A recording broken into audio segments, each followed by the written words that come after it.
So without any further ado, I would like to pass this over to our mayor, Mayor Ann Schneider, and she is going to be talking about who Springfield is. Thank you for taking time out of your day to come and join us for the first annual State of the City. I have to start off by just thanking all the leaders in this room. We survived COVID, and we survived COVID well in Springfield. Thank you for supporting our local businesses and spending money right here in your own city. So thank you so much. My background. I grew up in the Cedar Hill area on a dairy farm and a tobacco farm. I really didn't want to, well, don't tell anybody, but I really didn't want to work that hard or get dirty. Imagine that. My daddy used to tell me, go off to college. So at 3, I said, when can I go to college? So when I got to be the proper age, I went to Western Kentucky where I received a degree.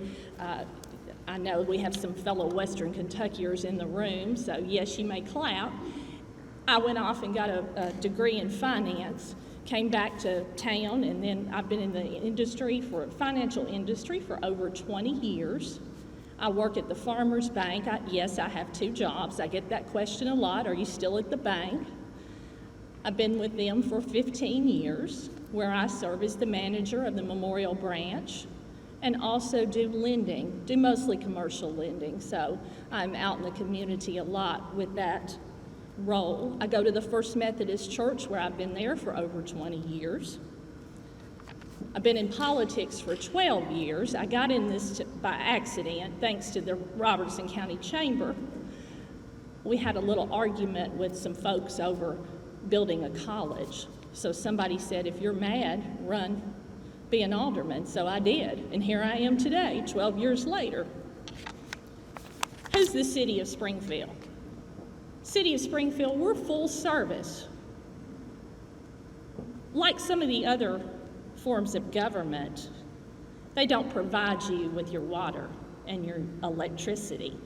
So we touch you more than any other government entity, because when you turn the water on in the morning and you don't have it, you're going to call my cell phone number, right? That's where you're going to go with that. I want to talk about our enterprise funds. You hear us, aldermen, city employees, talk about enterprise funds. People want to know, why is their sewer rate going up so much? Well, the law says any enterprise fund has to be maintained in that enterprise fund.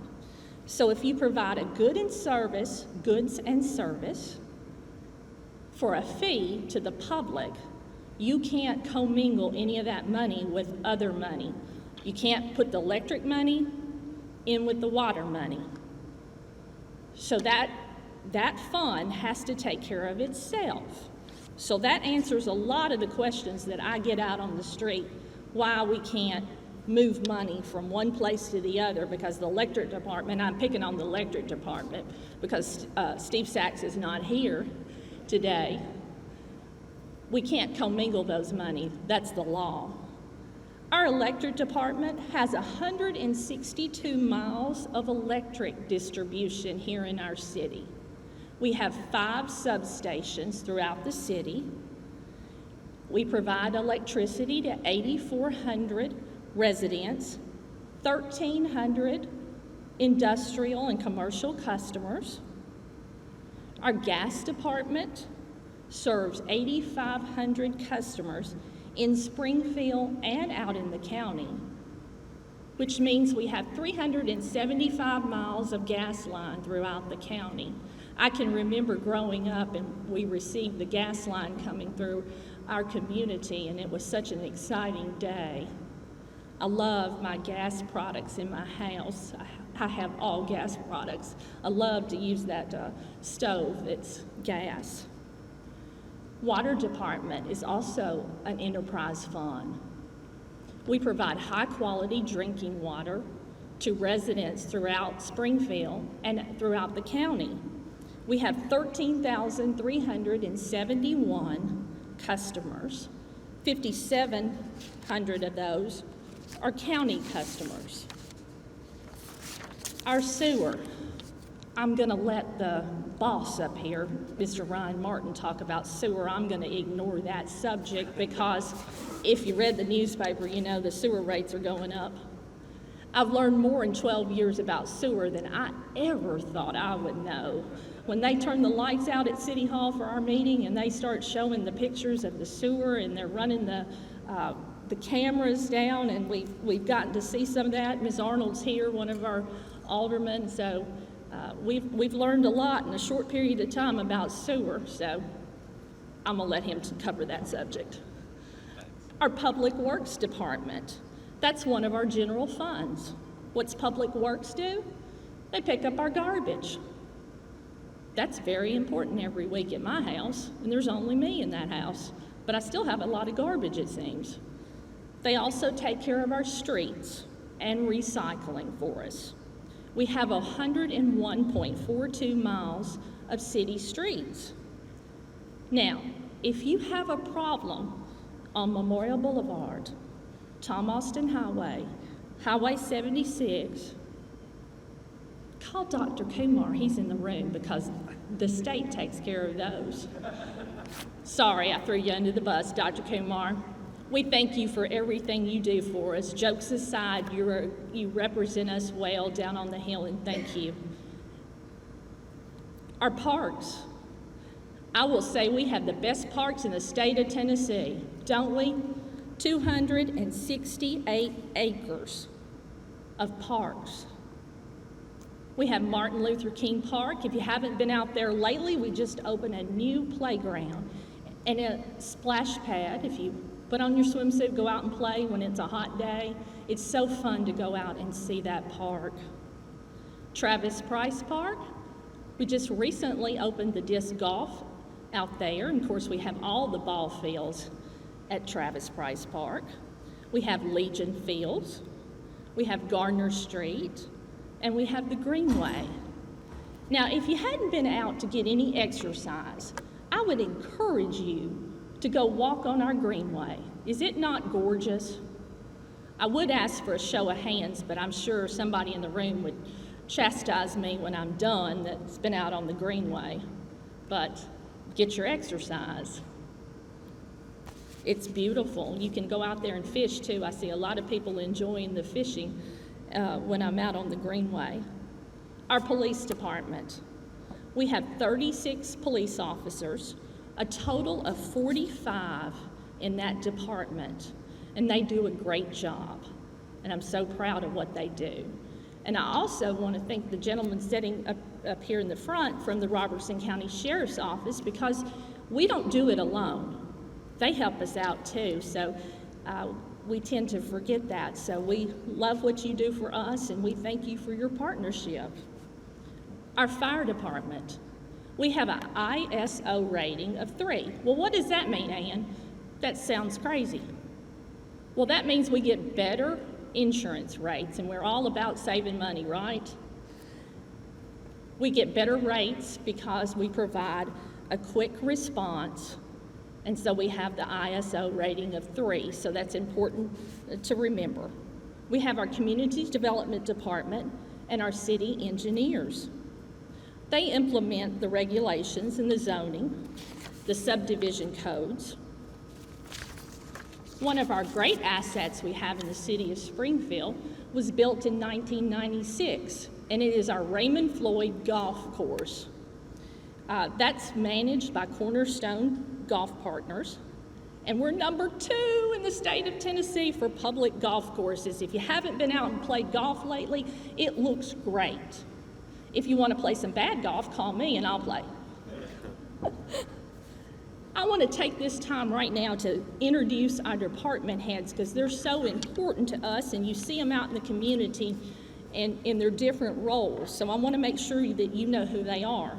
Our Director of Finance and City Recorder, Miss Lisa Crockett. I think she's on vacation.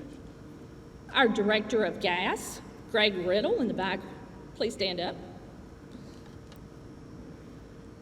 Our Electric Director, Steve Sachs. He's on vacation. Miss Jessica Toms is here. Our Director of Water and Wastewater, Mr. Terry Beers. Public Works Director, Clayton Moore. Our Parks and Recreation, Mr. Terry Martin. Our Police Chief, Jason Head.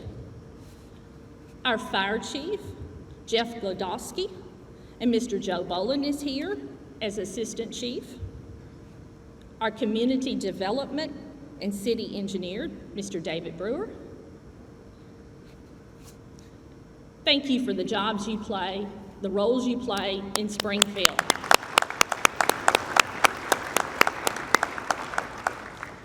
How is our city structured? I get this question a lot when I'm out in the community. What's my role versus the city manager, Mr. Ryan Martin?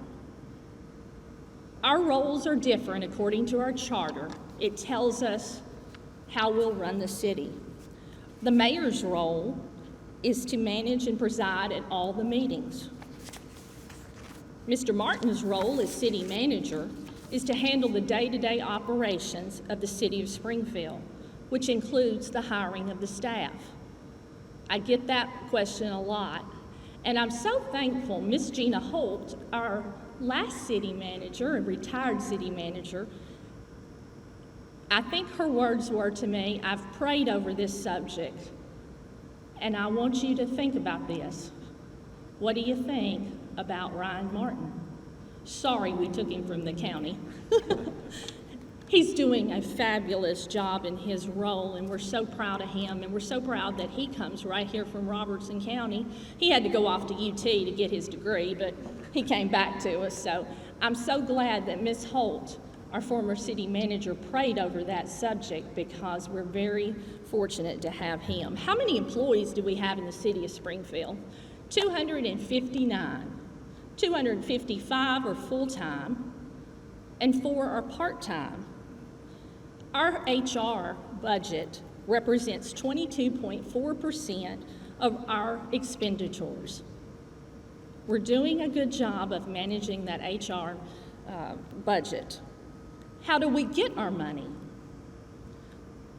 $5 million of it comes from property tax. Our tax rate on property is $1.07. Our sales tax, we receive $8.2 million. Why do we keep talking about shop local? This is why we talk about shop local. Visit your local establishments for dinner tonight, because we keep our money at home. Dr. Kazi's sitting out here, and he wants to make sure we have enough money to support our school systems. Shop local. It's very important that we spend our money here as much as we can. Our population is 17,277. Our census will be coming out shortly in the fall, so we'll know that new number. That's an old number. We have 12 square miles here in the city of Springfield. And you know, as I was compiling this information, you live it every day and you don't realize that this budget's $87 million, that we employ this many people in the city of Springfield. I know our largest employer here is Electrolux, and we thank them for the $250 million investment that they've just recently done at their facilities. But you don't stop and think about how much local government affects you each and every day. And I'm so proud to serve as mayor along with the other aldermen. And I want to introduce the ones that are here. Ward 1, I don't believe James Hubbard's here. Ward 2, Mr. Bobby Trotter. Ward 3, Jeff Gregg. Ward 4, Vice Mayor Tim Harris. Ward 5, Miss Lisa Arnold. Ward 6, Miss Emily Green. Those people are very important that they are giving their time and talents to the city of Springfield, so I thank you very much. I'm going to call on Miss Candace Tillman. She is our new Assistant City Manager to come up and do her presentation. I like to call her Superwoman. She has 4 small children. She's married to Mark, and her children go to Joe Barnes. So, Miss Candace, we're so glad to have you. Please come to the mic. The City of Springfield is truly dedicated to your quality of life. It's our many services that Mayor Ann Schneider mentioned that embody our commitment. I'm here today to highlight how the City of Springfield positively impacts our community. It is extremely important to make sure that all citizens are aware of the services, the resources, programs, and events that the City of Springfield offers. Even more important, though, is that we are actively engaging you in two-way conversations, and this is to provide opportunities for you to give us feedback to ensure that we're meeting your needs and that we're providing the services that you want. We are committed to timely, open, and proactive communication. We can achieve this by communicating what we know, when we know it, and by providing public information in a way that's easy for you to access and for you to digest. Following input from the public, the city redesigned and launched our new home on the web, springfieldtn.gov. The new website provides interactive features and a fresh new look that's attractive, easy to navigate, and engaging. There's two tools that you may not know of, and it's the Notify Me tool and the Report a Concern tool. The Notify Me tool allows citizens to go in and subscribe to news. You can do that by email or text messages, depending on your preference. The Report a Concern tool helps route your non-emergency and non-law related concern to the best city department for a response. Concerns include matters of safety, cleanliness, infrastructure issues, and general maintenance, like my street lights out. Following the launch of our website, new collateral was created that included letterheads, banners, business cards, and so forth. You may have seen the pole banners on Memorial Boulevard and Tom Austin Highway. And this is to keep our identity and keep it consistent with the other materials that we have out there. Monthly email newsletters were introduced to keep you abreast of city news and information. If you sign up for these, they usually arrive in your inbox around the third week of the month following the Board of Mayor and Alderman meeting. It's really easy to sign up. Go to our website, springfieldtn.gov, and hit the subscribe button. We've also continued to expand our digital presence with the addition of social media platforms, Instagram, Twitter, YouTube, and LinkedIn. These platforms allow us to have, again, those one-on-one conversations in real time, but even more importantly, they give us the opportunity to listen. For the latest news, you can always tune into WSGI's morning show, 1100 a.m., where you can hear City Manager Ryan Martin give us a recap of the Board of Mayor and Alderman meeting the prior night. I don't know if you know it yet, but the City of Springfield is a safe place to live, work, and play. And that's just not me saying it. That's according to the TBI's annual report that was actually just released this week. This year marks the 4th consecutive year of downward trending crime rates. The TBI report also shows that our Group A offenses, which include those murders, assaults, kidnappings, all your violent crime, has decreased significantly from last year.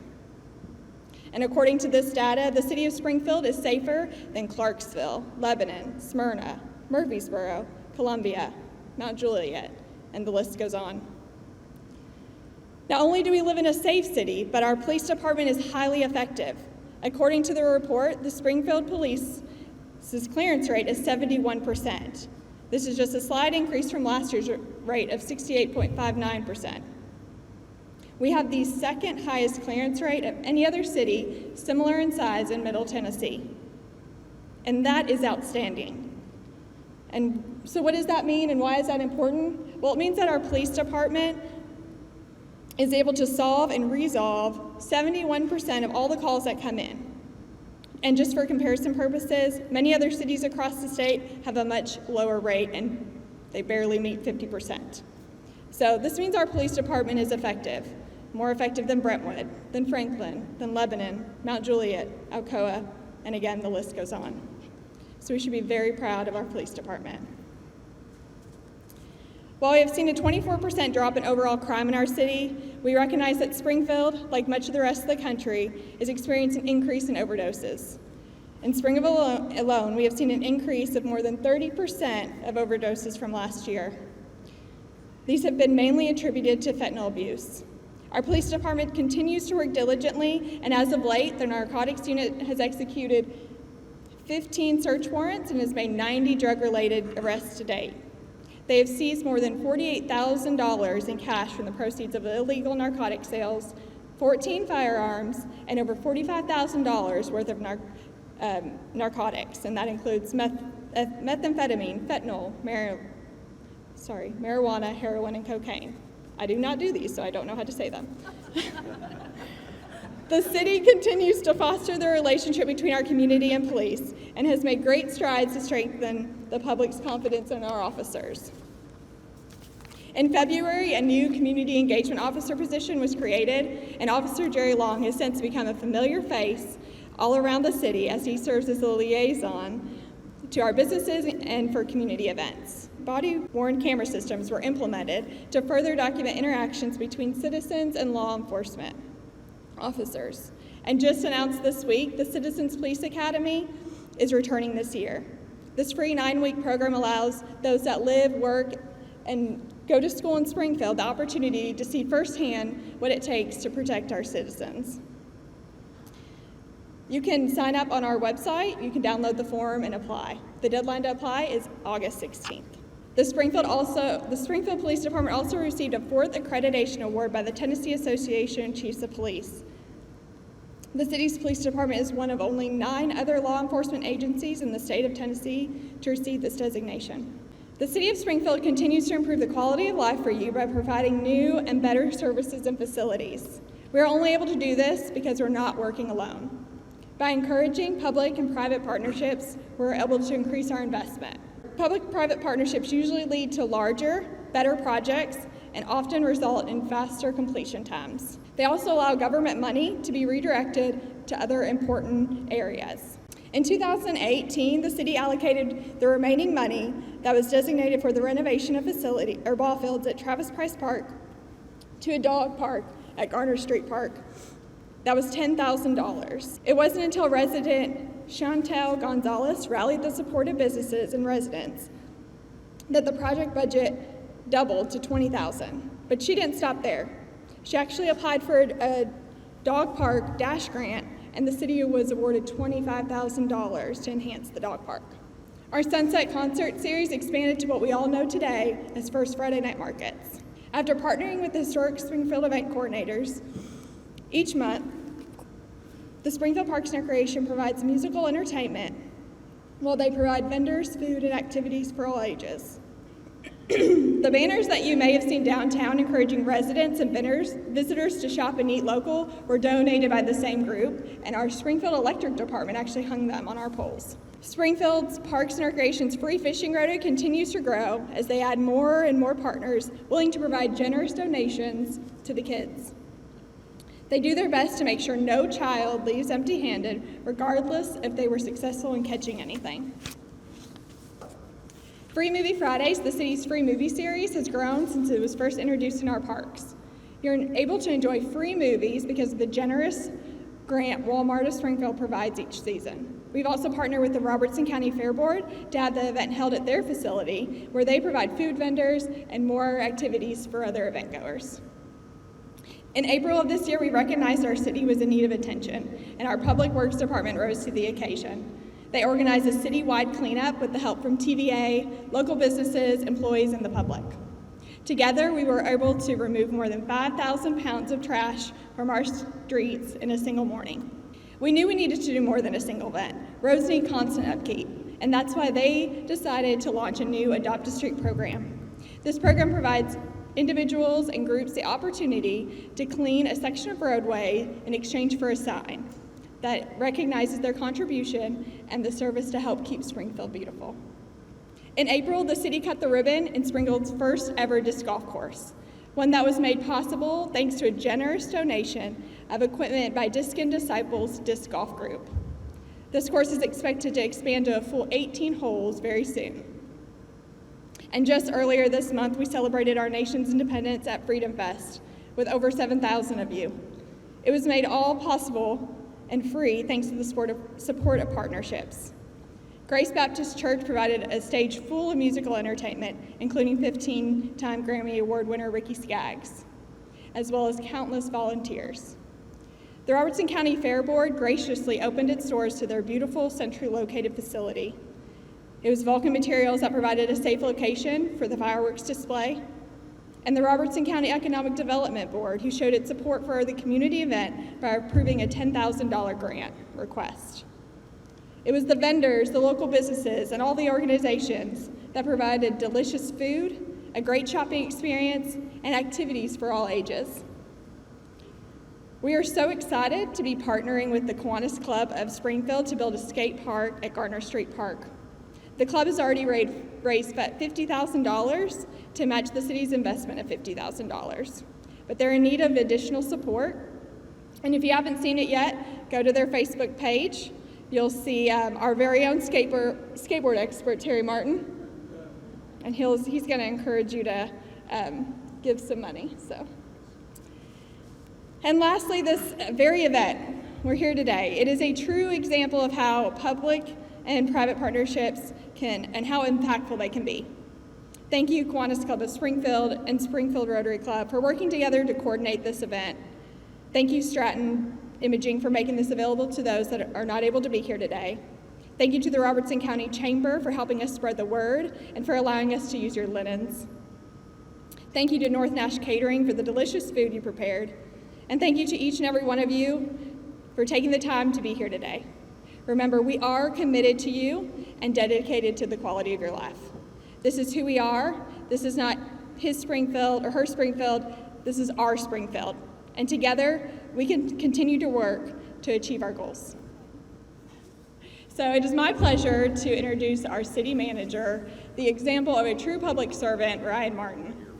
Good afternoon. Thank you all for coming out today, and thank you to Kiwanis and to Rotary for hosting this. This is a special event. This is something that a lot of you had reached out to Mayor Schneider and me and asked and say, hey, we want to know what's going on in Springfield. And we said, you do? But, apparently you do. So thank you for coming, and hopefully there's some information that's beneficial to you today. So my part of the program, now that the stars of the show are out of the way, my part of the program, if anybody's left, is where we're going. So we're going to talk about two things, two real topics under this section. And that's growth and exciting things that we have on the horizon. So the first topic is growth, and what we're facing right now is residential growth. Did anybody know that? I don't know if you saw anything, or if any of you are in the real estate business right there. Yeah, there's some real estate folks in the room, and you all know what kind of residential growth we're having. The amount of residential growth is staggering that we're seeing right now. And this, I'm not clicking to the next bit because it makes my stomach hurt to see it. But 3,500 to 4,000 new residential units is what we're expecting inside the city limits of Springfield to be built within the next 5 to 7 years. I told you it makes my stomach hurt. 2,500 of these units have already, what I call, come in the door. So that means these units have come in, either been approved by our planning commission, plats have been approved, plans have been rezoned, or they've been submitted and they're pending approval. So 2,500 of those are already finished. The rest of them are people that have come in and said, hey, I'm thinking about doing this. How about commercial growth?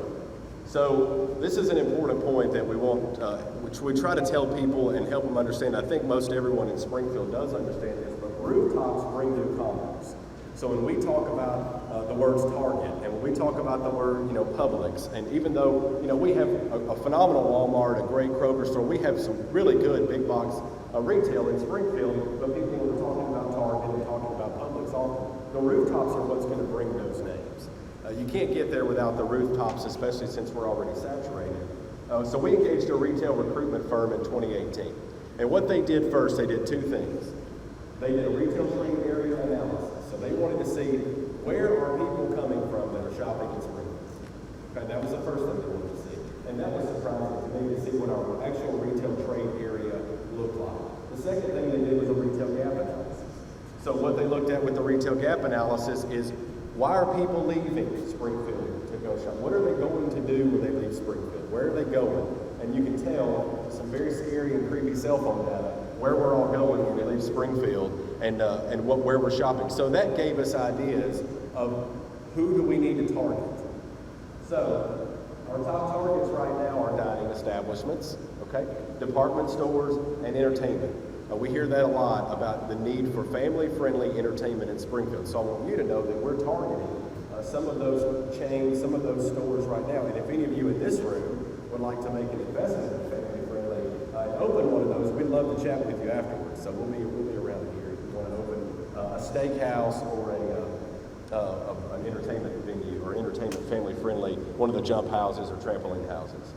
We also have a new hotel that's proposed on the north end of Springfield. This is kind of exciting. We worked a lot through this process with the proposed developer.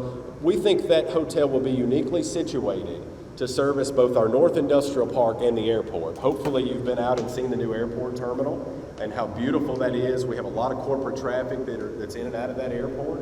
And so a new hotel on the north end of town will hopefully help service that area and help our North Industrial Park folks when they have people come into town, as well as the airport. We've welcomed 102 new businesses in the last calendar year, 2020. We've already had 63 more this year, so there is a lot of commercial growth. Some of that is in this room, and so we're thankful for you and your investment in Springfield, and that's why we try to gear people, as Mayor Schneider said, to come shop with you, come your way, because that sales tax revenue that's generated helps pave roads, helps put police officers on the streets, fire trucks on the roads, and so forth, and schools for Dr. Causey.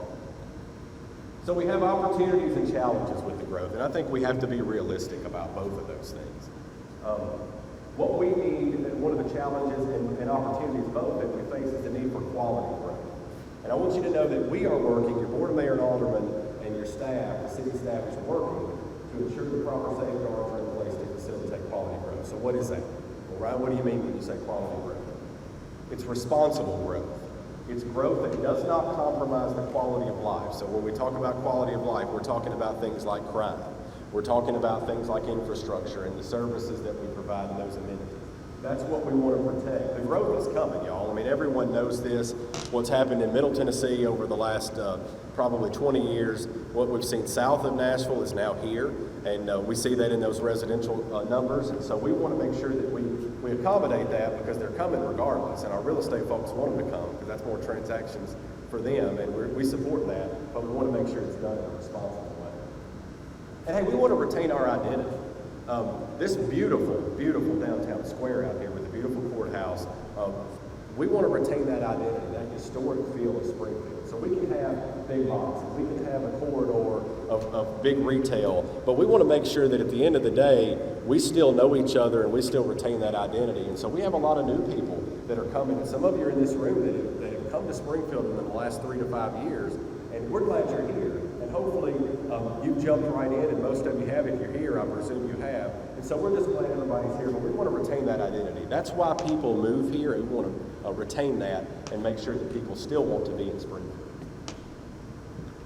Annexations are another thing that has come up. One thing I do want you to know about annexations is, due to a change in the state law a couple of years ago, annexations can really only be done with one minor exception, by owner request.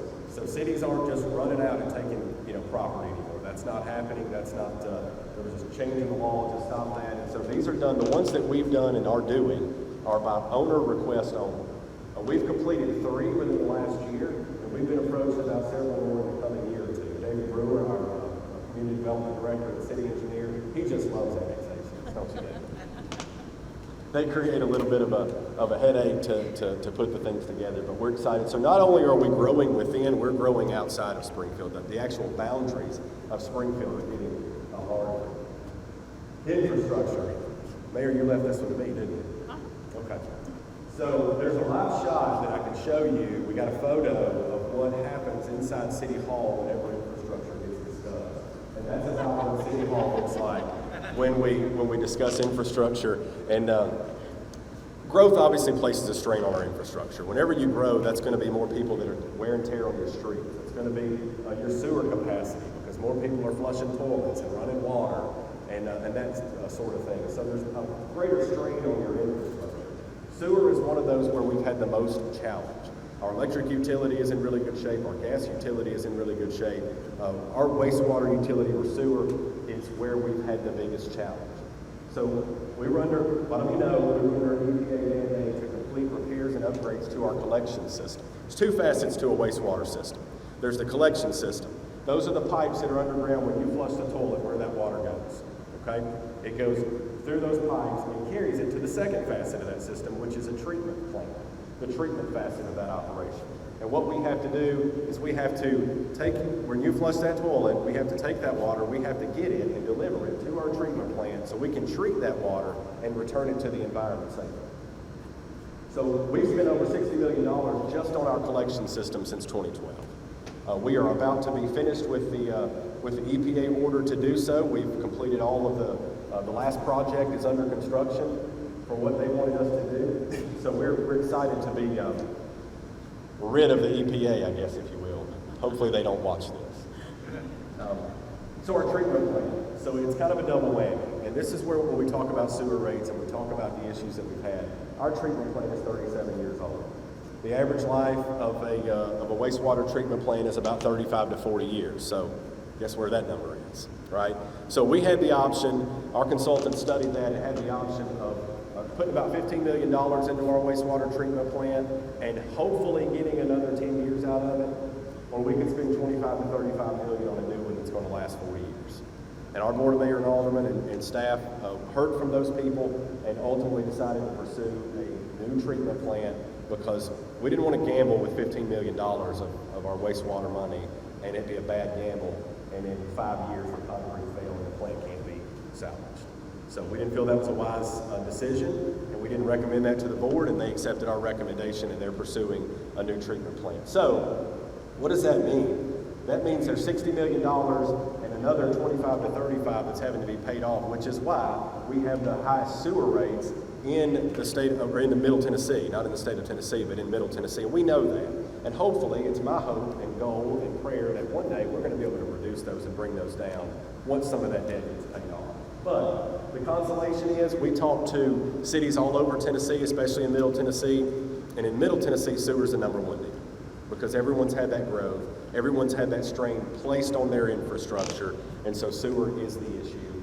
And so that's some consolation, but it's not a consolation every month when I get that sewer bill, I can tell you that, because I pay it too. Mayor Schneider brought up a good point that utilities must be self-sufficient entities according to state law. So we're going to do what I'm calling take a commercial break real quick and delve back into that because if you hadn't noticed, there's one thing really we want you to take away today, and that's the difference between our utility or enterprise funds and the general fund. So this is state law, Tennessee Code annotated, 734-115 requires our utilities to be self-sufficient. It means they have to be self-sustaining. It means they have to fund themselves. We can't, we have to keep them separate. So that not just the utilities as a whole, but each utility has to stand on its own. It has to be a self-sustaining entity.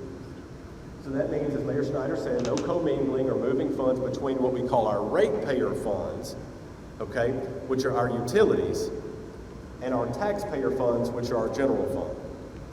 General fund departments, Parks and Rec, Police, Fire, and those. So those taxpayer funds, those general fund departments are paid by that sales tax and that property tax, and those utilities are paid for strictly off of those bills. That bill for water, and you write that check, or pay by the credit card, or whatever it is that you do, then that comes in and that pays for that utility. So we get the question a lot. How in the world are you building a playground or helping fund a community center and still raising my sewer rates? Well, that's why. Because we can't use the playground or community center money to help with the sewer debt. The utility has to be self-sustaining on its own. So that's a question that we've gotten a lot, and not just with the playground or community center, but if you get a new fire truck or if you get something else, why are you spending that money when my sewer rate keeps going up? That's the difference. State law will not allow us to use that money in other places. So now back to your regularly scheduled program. Because of the strain on infrastructure, because of the growth, we have engaged a consultant to perform a system development fee study. What does that mean? That's a fancy term. The purpose of that, to put it simply, is we're going to put the cost of the growth, as much of that cost as we can, on the growth itself and take it off of you.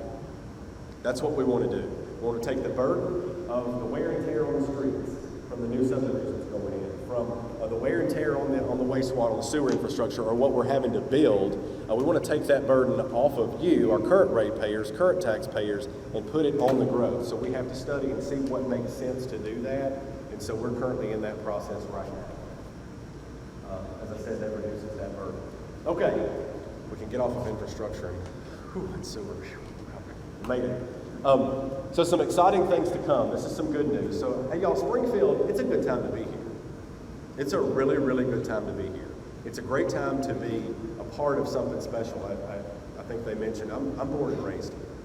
And I've seen a lot happen in the last several years, just in the last 10 years or so in Springfield. It's a good time to be here. So the COVID-19 situation has improved. Obviously, we know 2020 was a really difficult year for a lot of folks and a really tragic year for a lot of families.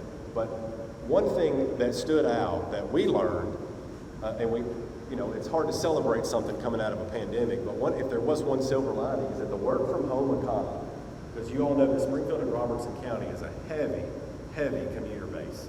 So we send a lot of people out to work in Davidson, Sumner County, Wilson County, Montgomery County. The work from home economy really benefited Springfield. What happened is I think people retrained, their behavior was retrained to shop local. They weren't stopping on their commute, stopping and picking something up on the way home out of the county or the way back home or going when they were headed to work. So they shopped here. So we saw a huge sales tax boost. Sales tax revenue exceeded our budgeted estimates by over 17%. Our local option sales tax alone exceeded what we'd estimated our collections to be by $1 million. So that's what allowed for a contribution to the Bransford Community Center as we closed out the fiscal year, because we had performed, the sales tax had performed so much better than budget. So that money we didn't pull that money away from other folks or another program or another service. We literally were able to just have the money that was way better than expected and make a contribution to the Bransford Community Center, which hopefully will be constructed pretty soon. That'll be a great asset to the community. So there are lots of positive momentum, as we talked about, for both our residential and commercial growth. We have a strategic plan. And every year, the Board of Mayor and Aldermen, it's usually around February of each year, get together with the city staff and develop a strategic plan for city government. This is a public meeting, and I would like for each one of you in this room, if we had to host strategic plan, Mayor, at the center, I would love it. I think it would be great. We could have a lot of people in the house.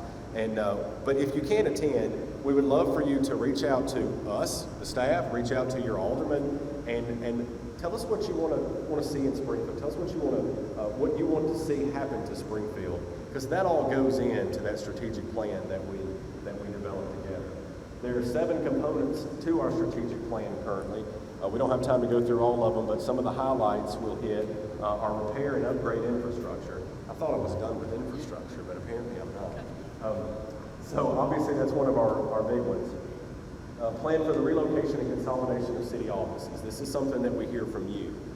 When you need a city service, because we have all of our utilities, you have to go to a lot of different places all around town to get that accomplished.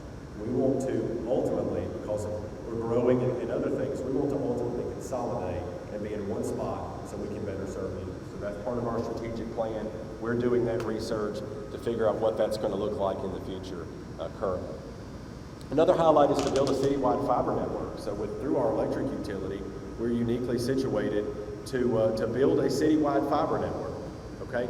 The fiber loop is completed. We have a loop around town that connects all of our substations. We are currently exploring, it was talked about at our strategic planning summit this year, to look at a fiber to the home, possibly providing fiber internet to residential and commercial customers. So don't get too excited about that. That is years away. There's a lot of planning that has to take place there. So we're currently in that planning and evaluation stage to see what that feasibility looks like. The highlights of our budget that just went into effect on July 1st. We had a couple of those. We're getting ready to do a parks master plan. Y'all would know we have a beautiful park system. Mayor Schneider hit that. Candace talked about it a little bit. We have a beautiful park system, and so we're looking to see what that looks like with all this growth. Do we have enough amenities and services, space, room to accommodate that, and where do we need to go with the space we have left in the parks? So we're going to be performing that task this upcoming fiscal year to do a parks master plan. Now what that requires is some community input, because it really doesn't matter what we want, it matters what you want. So when that time comes, keep an eye out for our social media channels and our website, because we're going to put that out there that we want your input. That's part of that master plan process, and so we want to hear from you to know what you want. Also, everyone knows that the EVs are what's coming. All of the major auto manufacturers have committed to that. We don't want to be caught not being ready for that, and so through our electric utility, we're going to be able to put an electric vehicle charging station. We hope that gets accomplished in this fiscal year.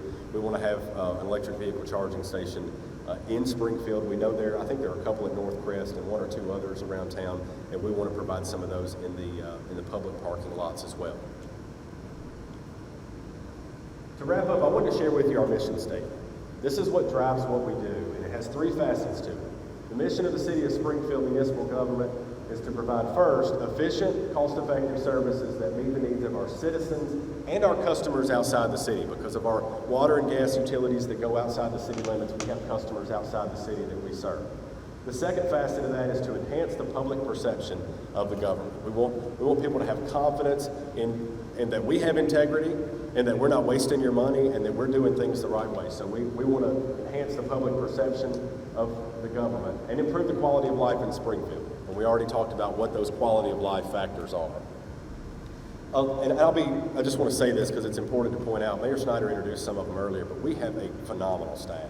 We have a very professional staff. We have a great staff that is here to do one thing.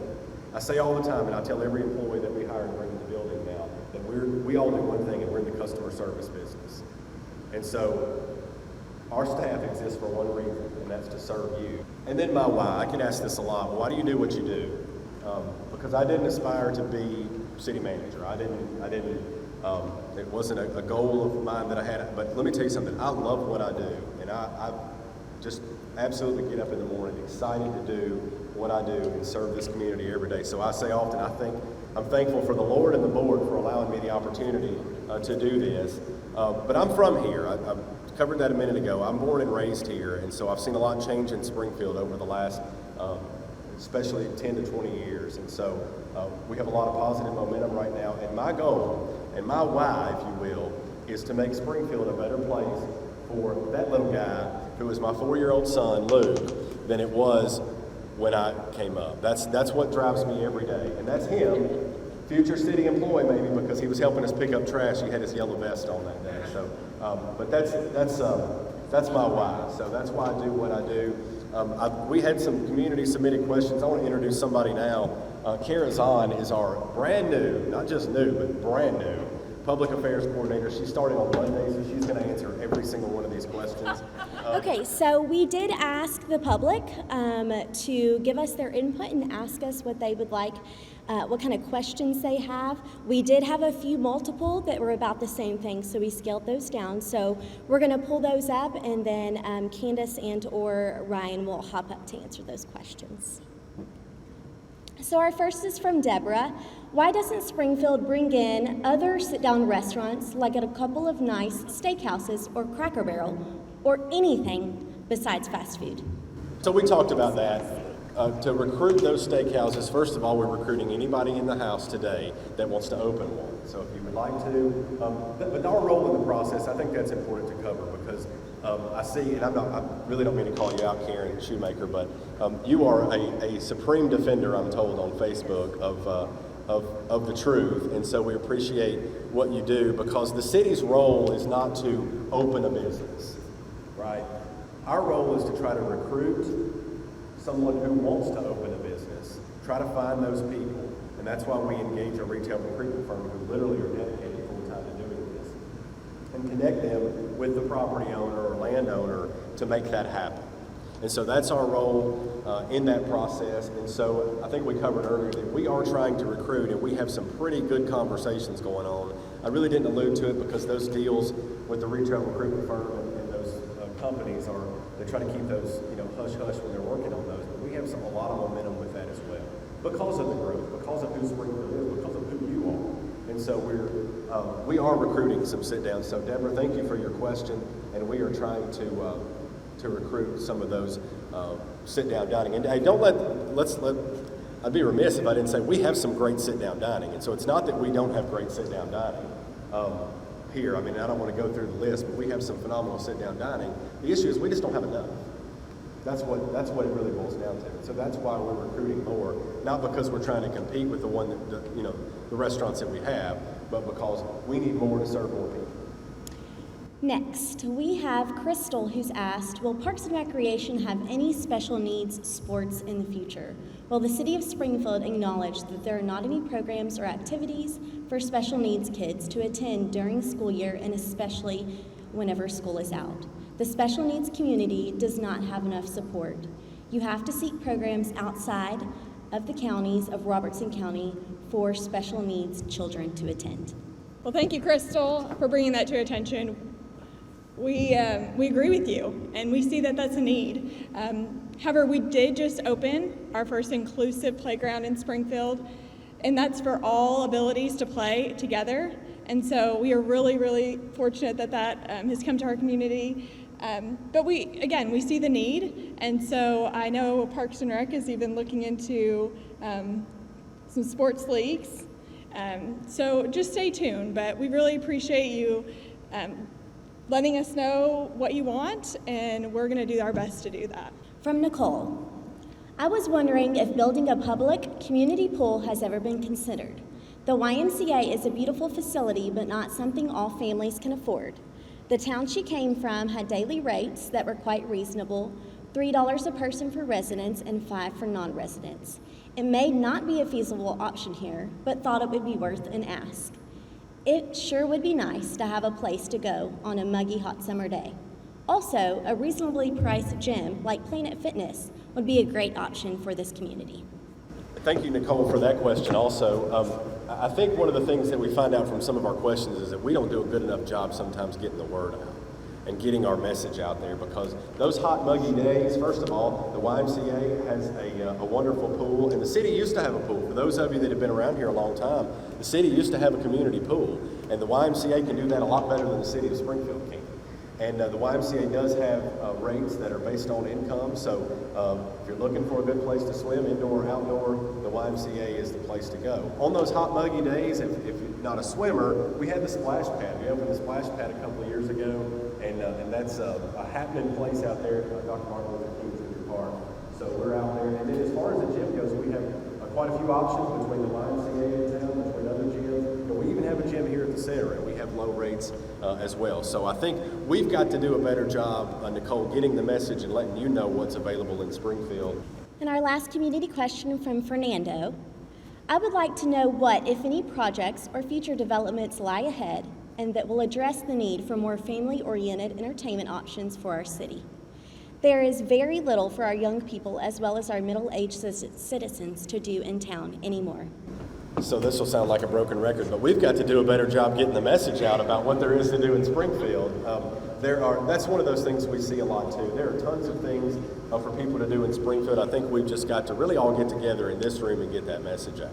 And indoor activities, outdoor activities, the YMCA has great programs. Willow Oak has great programs. The History Museum and Historical Society has great programs for kids. We have a beautiful and wonderful library just down the road here that has great programming for children. And then our middle-aged citizens, they need to, I don't know where he went, but they need to talk to Terry Martin, because Terry Martin can fix our middle-aged citizens up with a lot of different activities. And we are, to circle back to what we said earlier, we are recruiting the family-oriented entertainment options. And so we're trying to recruit something that's a little bit more geared towards that family fun center. And so we're hopeful, and again, if anyone wants to make that investment, open that family fun center, please see us afterwards. We'll be glad for you to do so.